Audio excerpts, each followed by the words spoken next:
Voilà mon vlog garage. J'ai pas avancé beaucoup. Et vous avez déjà vu peut-être certaines de ces choses dans des vidéos précédentes. Mais je voulais vous montrer un petit peu mon progrès et quelques idées que j'ai eues, peut-être pour vous aider aussi. Donc premièrement, j'ai peint ceci. Donc ça c'est un petit tuyau que j'avais récupéré quelque part. C'est en métal, c'est dur. Mais j'en avais déjà un, et pour Necromanda ou 40K, c'est pas mal, ça fait un petit coup de scatter. Donc ça prend, allez, même pas une minute à peindre. Ensuite, mon décor Necro, donc ça, ou 40K, ça vous l'avez déjà vu aussi. Je vous le montre un petit peu plus en détail. Si vous êtes intéressé par celui, je mettrai un lien en dessous de cette vidéo pour vous montrer la vidéo où je l'ai construit et je l'ai peint. Mes petits décors TT Combat que j'ai assemblés et peints pour le 15 mm, 10-15 mm. Vous les avez vus aussi dans une autre vidéo. Je mettrai encore une fois le lien vers cette vidéo si ça vous intéresse.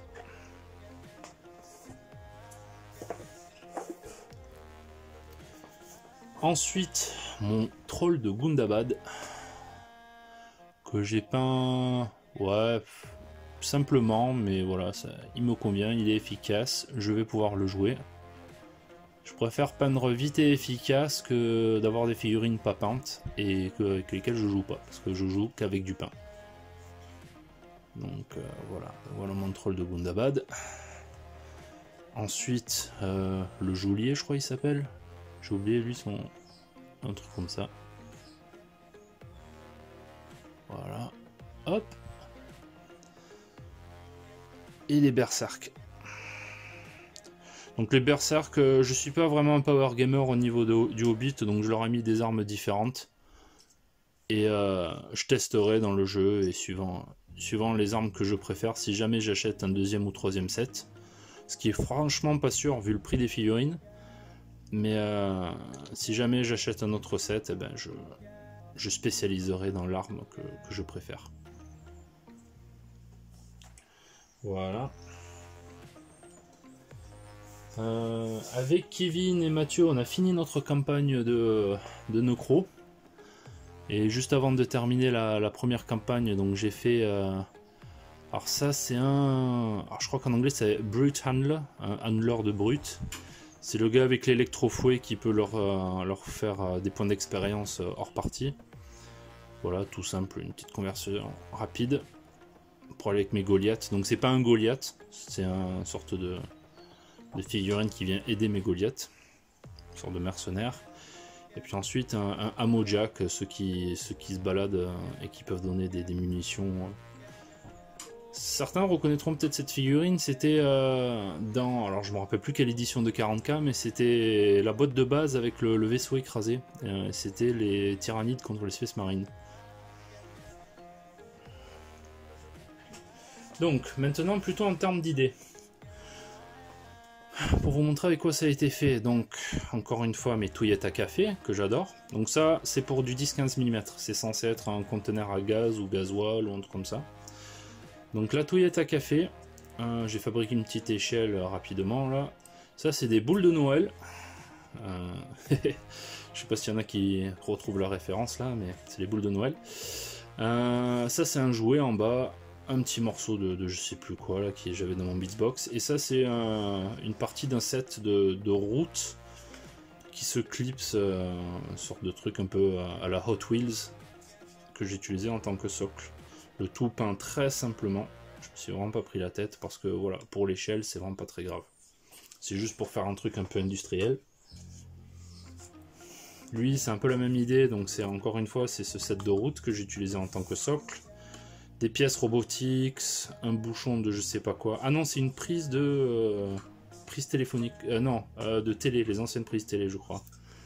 Ça, c'est un jouet qui vient d'une ferme, un couvercle de peau de Nutella, je crois, etc., etc. Un morceau de je sais pas d'ailleurs. Et pareil, peint simplement, juste pour faire un truc un peu industriel avec des décalcos un peu à droite à gauche.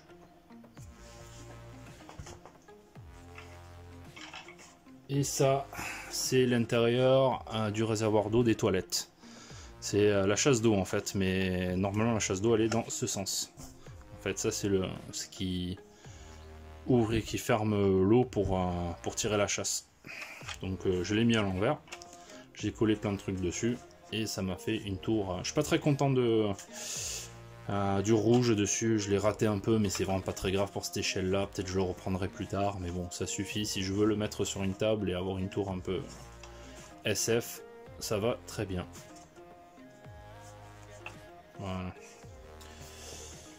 Donc ceci, vous avez dû le voir derrière moi à maintes reprises sur l'étagère, sur cette étagère juste là, parce que un peu comme la tour que vous voyez au milieu là, en gris plastique tout moche, parce que je l'avais pas peint. Bon, la tour j'ai pas fini de la construire, mais bon, l'église là, elle était pas peinte, et je voulais vous expliquer ma technique très rapide pour peindre les décors comme ça. Des fois j'ai envie de prendre le temps, et des fois j'ai pas envie de prendre le temps du tout. Et si vous avez beaucoup de décors à faire dans ce style là et vous voulez le faire rapidement et efficacement, d'abord vous sous-couchez tout en noir avec une bombe pas chère, parce que c'est vraiment pas très grave là, encore une fois j'utilise des bombes action pour ça.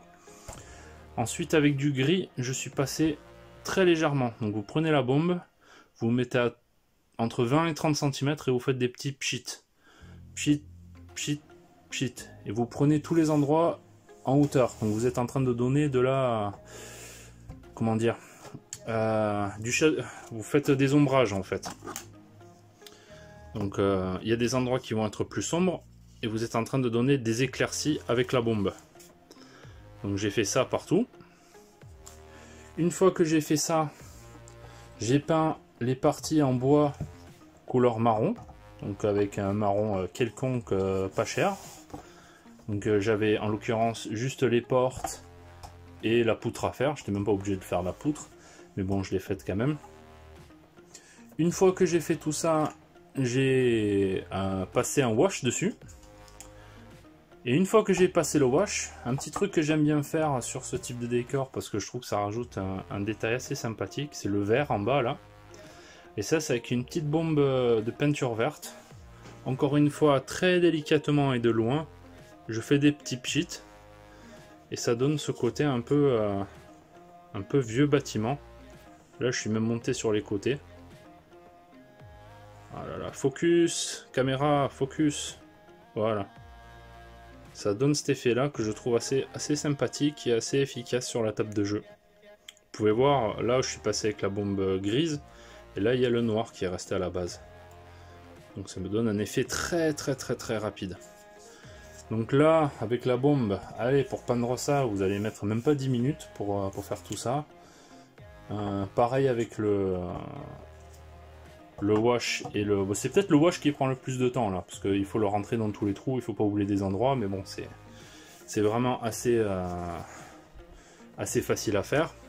Et puis là, j'ai fait un toit, mais alors d'une simplicité et on pourrait dire peut-être d'une certaine laideur, je l'avoue. Parce que là, il y a de la colle là qui est restée collée, c'est un peu moche. Mais je vais le refaire lui, de toute façon, parce que ça, je l'avais fait il y a longtemps, très rapidement. Et finalement, ça me convient pas du tout, parce qu'il faudrait que je prenne un peu plus de temps pour le faire. Mais c'est juste des lamelles de carton que j'ai coupées, on va dire aux 3/4, et puis pour que ça reste en une seule bande. Et j'ai caché à chaque fois l'endroit où la coupure s'arrête. Et j'ai mis des bandes de carton, pareil pour le haut. Ensuite j'ai sous-couché en noir, sous-couché avec le gris. Après j'ai dry brushé avec du bleu un peu pour donner ce côté un peu ardoise. Et ensuite j'ai passé le wash. Et en fait l'effet peinture est vraiment pas dégueulasse. Ce qui est un peu pourri là-dessus, c'est mes découpes et mes trucs. Comme je vous dis, j'avais fait ça rapidement il y a un petit moment, il y a quelques années maintenant, et je sais pas pourquoi j'ai fait ça aussi vite fait. Mais voilà, vous vous trouvez avec un bâtiment très rapide, qui est fait en une après-midi pour les temps de séchage, mais en réalité vous prend une demi-heure à 3/4 d'heure à tout casser, et encore j'y vais généreusement là dans les temps. J'espère que ça vous a plu, et à bientôt pour une autre vidéo.